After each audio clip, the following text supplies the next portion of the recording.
नमस्कार। मैं doctor S के उपाध्याय, सहआचार्य लोक प्रशासन, MSA कॉलेज भरतपुर।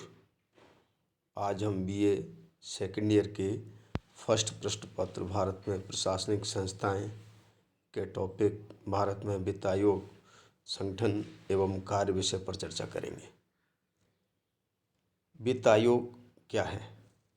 वित्त आयोग एक संवैधानिक संस्था है जिसका गठन भारतीय संविधान के अनुच्छेद 280 के तहत भारत का राष्ट्रपति करता है। वित्त आयोग केंद्र और राज्य के मध्य वित्तीय संबंधों के विभाजन की सिफारिश करता है। चूँकि भारत में संघीय व्यवस्था है, इसलिए कुछ कर केंद्र द्वारा आरोपित किए जाते हैं, संग्रहित किए जाते हैं और उनका उपयोग किया जाता है।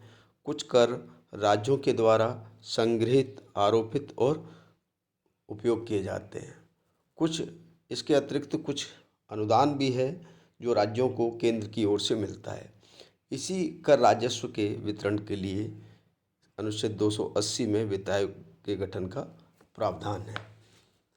वित्त आयोग का संगठन। वित्त आयोग एक 5 सदस्यीय संस्था है जिसमें एक सभापति अथवा अध्यक्ष और 4 सदस्य होते हैं। जो वित्त आयोग का जो संगठन है उसमें अध्यक्ष और सदस्यों की योग्यताएं उनकी विशेष तौर पर उल्लेखित हैं। जो सदस्य होते हैं वो न्याय विशेषज्ञ होते हैं, वित्त एवं लेखा विशेषज्ञ होते हैं। तीसरा सदस्य वित्त और प्रशासनिक विशेषज्ञ होता है और चौथा सदस्य एक अर्थशास्त्र का जानकार विशेषज्ञ होता है। तो इनके जो वित्त आयोग के जो सभापति है उसके लिए योग्यता है कि उसको सार्वजनिक जीवन का व्यापक अनुभव होना चाहिए। एक सदस्य जो न्यायिक विशेषज्ञ के रूप में होता है उसकी योग्यता है ऐसे व्यक्तियों में से चुना जाएगा जो उच्च न्यायालय का न्यायाधीश हो या रह चुका हो अथवा न्यायाधीश होने की योग्यता रखता हो। उसमें से एक सदस्य न्यायिक विशेषज्ञ के रूप में चुना जाता है या नियुक्त किया जाता है। दूसरा वित्त और लेखा विशेषज्ञ के रूप में उसको ही उसी सदस्य को लिया जाता है जिसको विशेष लेखा और की आवश्यक ज्ञान हो और वो उस लेखा विशेष का ज्ञान रखता हो। तीसरा सदस्य उस रूप में होता है कि आयोग एक ऐसे उन व्यक्तियों से लिया जाता है वित्तीय मामले और प्रशासन का व्यापक अनुभव रखता हो। चौथा सदस्य जो होता है कि उन व्यक्तियों में से चुना जाता है जो आर्थिक मामलों का विशेषज्ञ हो। तो इस प्रकार से जो 4 सदस्य होते हैं, जो न्यायिक विशेषज्ञ, वित्त और लेखा विशेषज्ञ, वित्त और प्रशासनिक विशेषज्ञ और अर्थशास्त्र के विशेषज्ञ के रूप में ये 4 सदस्य होते हैं। और एक जो सभापति जिसको हम अध्यक्ष भी कहते हैं वो सार्वजनिक जीवन में विशेष ज्ञान रखने वाला हो, योग्यता रखने वाला हो, उसको व्यापक अनुभव रखने वाला हो, उसको राष्ट्रपति वित्त आयोग के अध्यक्ष और सभापति के रूप में नियुक्त करता है। कार्यकाल। वित्त आयोग के अध्यक्ष सदस्यों का कार्यकाल 5 वर्ष का होता है। चूँकि ये सामान्यतः हमने औसतन देखा है कि जो प्रथम वित्त आयोग से लेकर वर्तमान तक वित्त आयोग तक लेकिन औसतन इनके कार्यकाल 14 माह से लेके 16-17 माह तक होता है। ये अपनी रिपोर्ट प्रतिवेदित कर देते हैं। चूँकि अध्यक्ष कई बार स्पष्ट उल्लेखित हो जाता है कि पूर्णकालिक होता है और उनके सदस्यों को भी राष्ट्रपति जब नियुक्त करते समय ये उल्लेखित करता है कि ये पूर्णकालिक है। अध्यक्ष और सदस्यों की नियुक्ति जब की जाती है तो ये विशेषतः ये ध्यान रखा जाता है कि वित्त आयोग के जो कार्यकरण हैं उनकी संपूर्ति अच्छी तरह से हो सके। वित्त आयोग की शक्तियां और कार्य। वित्त आयोग की जो शक्तियां हैं वो दीवानी न्यायालय की शक्तियां वित्त आयोग को प्राप्त हैं। इसके तहत वो किसी भी व्यक्ति को अपने कार्यालय में बुला सकता है। कोई भी साक्ष्य, दस्तावेज या तथ्य, सूचना अगर आवश्यकता अनुसार उपलब्ध है कहीं भी तो उसको प्राप्त करने का अधिकार उसको प्राप्त है। साथ ही जो आयोग की दंड संहिता 1898 की धारा 480 और 482 के अंतर्गत सिविल न्यायालय के रूप में भी वित्त आयोग कार्य करता है। वित्त आयोग के जो कार्य हैं वो सामान्यतः हम वित्त आयोग के कार्यों को हम पहला कार्य यह है कि आयोग आयकर और अन्य कर से प्राप्त राशि का केंद्र और राज्य के मध्य किस अनुपात में बंटवारा किया जाए इसका निर्धारण करता है या सिफारिश करता है। आयोग को भारत के संचित कोष से राज्यों के राजस्व में सहायता देने के लिए क्या सिद्धांतों इनके परिकल्पना भी आयोग करता है। राज्य के वित्त आयोग द्वारा की गई सिफारिशों के आधार पर राज्य में पंचायतों के संसाधनों की अनुपूर्ति के लिए किस राज्य की संचित निधि के संवहन के लिए आवश्यक उपाय स्पष्ट करना भी आयोग का कार्य है। राज्य के वित्त आयोग द्वारा दी गई सिफारिशों के आधार पर राज्य की नगर पालिकाओं के संसाधनों की अनुपूर्ति के लिए राज्य की संचित निधि संवर्धन आवश्यक उपाय बताने का कार्य भी आयोग करता है। सुदृढ़ वित्त के हित में राष्ट्रपति के द्वारा सौंपे गए किसी भी दायित्व की संपूर्ति करने का या उसकी तत्संबंधी सिफारिश करने का कार्य भी वित्त आयोग करता है। वित्त आयोग का प्रमुख कार्य केंद्र और राज्य के मध्य वित्तीय विभाजन के संतुलन की सिफारिश करना है ताकि केंद्र और राज्यों के मध्य परस्पर वित्तीय संबंधों का उचित निर्वहन हो सके। वित्त आयोग की जो कार्यपद्धति होती है, कार्यप्रणाली होती है, वित्त आयोग सामान्यतः अपनी कार्यप्रणाली को चार रूपों में अंजाम देता है। पहले सदस्य सचिव की नियुक्ति और तथ्य संकलन का जो बिंदु है उसमें वित्त आयोग की जो गठन की सूचना होती है उससे पूर्व ही इसके सदस्य सचिव की को संघीय वित्त मंत्रालय के विशेष OSD का पदेन मानते हुए नियुक्त किया जाता है और वह आयोग के गठन की प्रारंभिक कार्य आरंभ कर देता है और आयोग के द्वारा जो वांछित सूचना है, आंकड़े हैं, तथ्य संकलन है, उनको केंद्रीय मंत्रालयों से, राज्य सरकारों से या नियंत्रक महालेखा परीक्षक से, विभिन्न राज्यों के महालेखाकारों से सूचनाओं को उपलब्ध कराता है, संकलित करता है, तो सूचनाओं को संग्रहित करता है। केंद्र और राज्य सरकारों से भी इस प्रकार का भी आग्रह किया जाता है इसके द्वारा कि वो आगामी 5 वर्षों जिसमें वित्त आयोग अपनी अनुशंसाएं देने वाला है कि आय व्यय की पूर्वानुमान है उनसे संबंधित तथ्य भी संकलित करता है। साथ ही साथ आवश्यकता पड़ने पर राज्य के महालेखा पालों से केंद्रीय ऋण संबंधी भुगतान के बारे में जानकारी लेने का आग्रह भी करता है।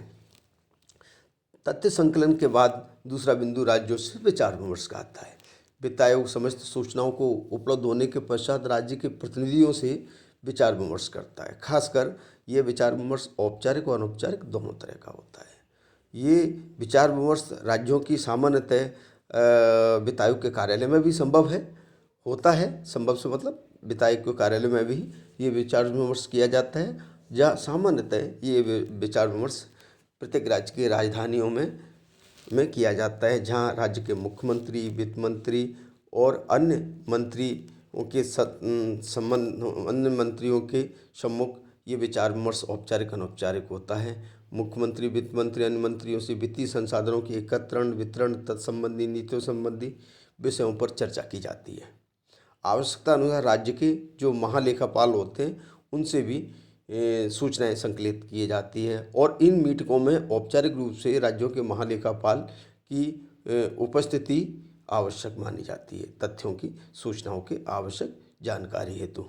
साथ ही साथ आवश्यकता होने पर राज्य के अधिकारियों, वित्तीय संबंधी ज्ञान रखने वाले अधिकारियों से भी चर्चा की जाती है।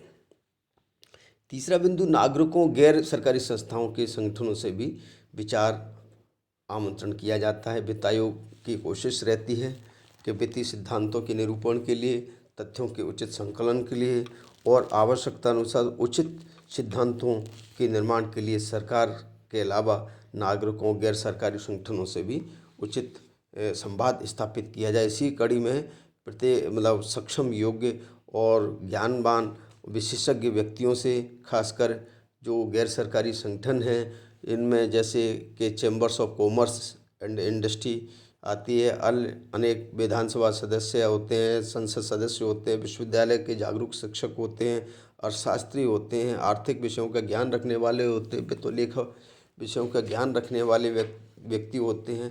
कुछ सरकार गैर सरकारी संगठन संस्थाएं होती हैं, ये उनसे वित्त आयोग अपना परामर्श आमंत्रित करता है, उनसे जानने की कोशिश करता है, तथ्यों को सूचनाओं को संकलित करने की कोशिश करता है। और वित्त आयोग की कार्य पद्धति और गतिविधियों को जब सारी चीज़ें हो जाती तो अंतिम रूप से प्रतिवेदन और परामर्श के रूप में बिंदु आता है। प्रतिवेदन जब तथ्यों के संकलन के बाद वित्त आयोग अपने जो आगामी 5 वर्ष के लिए अनुशंसाएं राष्ट्रपति को करता है। राष्ट्रपति उन अनुशंसाओं को एक टिप्पणी सहित सदन में यानी कि संसद में रखता है। तो जो वित्त आयोग द्वारा की जाने वाली जो अनुशंसाएं हैं वो एक परामर्शदात्री संस्था होने के नाते राष्ट्रपति के द्वारा संसद के द्वारा स्वीकार किए जाए ये कोई आवश्यक नहीं है। वित्त आयोग एक परामर्शदात्री संस्था है, एक सलाहकारी संस्था है और उसका उद्देश्य केंद्र और राज्यों की वित्तीय स्रोतों के विभाजन की उचित सिद्धांत और तथ्यों को संकलित कर और सिफारिश करना ही है। जब परामर्श के पश्चात वित्त आयोग की सामान्यतः प्रमुख सिफारिशों को केंद्र सरकार स्वीकार करती है, लेकिन ये अनिवार्य नहीं है कि सभी सिफारिशें वित्त आयोग की स्वीकार की जाएं। एक चीज़ यहाँ ये स्पष्ट उल्लेख करना जरूरी है कि वित्त आयोग और योजना आयोग सामान्यतः दोनों का कार्य होता है कि केंद्र और राज्यों के मध्य वित्तीय संबंधों के सुचारू रूप से संचालन के लिए। इसलिए कई बार केंद्र की जो संवैधानिक संस्था वित्त आयोग जो है और योजना आयोग जो कार्यकारी आदेश से 1950 में गठित हुआ, तो उसके बाद ये दोनों संस्थाओं के कार्यों को आपस में ओवरलैपिंग होती है, अतिक्रमण होता है। इसलिए अशोक चंदा लिखते हैं कि एक सर्वोपरि संस्था के रूप में योजना आयोग ने संविधान के लक्ष्य को समाप्त कर दिया है और कार्यों में ऐसा विघ्न उपस्थित हो गया है जिसमें योजना आयोग के विचार वित्त आयोग पर प्रभावी होते हैं। कहने का मतलब कि योजना आयोग को बहुत ज़्यादा महत्व दिया जा रहा है, जो कि संवैधानिक संस्था के रूप में वित्त आयोग को दिया जाना चाहिए। कई बार ये भी प्रश्न आता है कि वित्त आयोग की कार्यप्रणाली ऐसी है जिसमें प्रश्न चिन्ह होता है कि कई ऐसे बिंदु हैं जो वित्त आयोग को अभी सुधार करने की आवश्यकता है कि वित्त आयोग अपनी सूचनाओं और तथ्यों को संकलन के लिए राज्यों पर निर्भर करता है और राज्य इस सूचना और तथ्यों को गलत तरीके से प्रस्तुत कर देते हैं। और तो इसलिए ये एक समस्या ये भी आती है, कई बार राज्यों के दौरे जब किए जाते हैं वित्त आयोग के द्वारा तो केवल राजधानी तक ही किए जाते हैं, जबकि उनकी स्थितियाँ जो उनके कार्यक्रमों की प्रगति है मौके पर अध्ययन करने की वित्त आयोग द्वारा कोशिश नहीं की जाती है। एक और जो उपेक्षित पहलू है कि जब राज्य सरकारों के पक्ष की सुनवाई वित्त आयोग राज्यों के दौरे पर करता है तो अधिकांशतः मामलों में वित्त आयोग के सभी सदस्य उस में सम्मिलित नहीं होते हैं। तो इस प्रकार वित्तीय जरूरतों और राज्य की आवश्यकताओं को जो वितरण के सिद्धांत है सामान्यतः वित्त आयोग द्वारा पहले ही बना लिए जाते हैं, ऐसा प्रतीत होता है। इसलिए वित्त आयोग उन तरीकों को भी अपने सुधारने की आवश्यकता है, उन कमियों को भी सुधारने की आवश्यकता है। इसीलिए सरकारी आयोग ने वित्त आयोग के संदर्भ में एक सिफारिश की कि वित्त आयोग को योजना आयोग में एक स्थायी प्रकोष्ठ बना देना चाहिए। एक सिफारिश ये भी आती है, एक सलाह ये भी दी जाती है कि वित्त आयोग को एक स्थायी संस्था की जानी चाहिए ताकि वो निरंतर केंद्र और राज्यों के मध्य वित्तीय संबंधों के सुचारू संचालन के लिए कार्य कर सकें।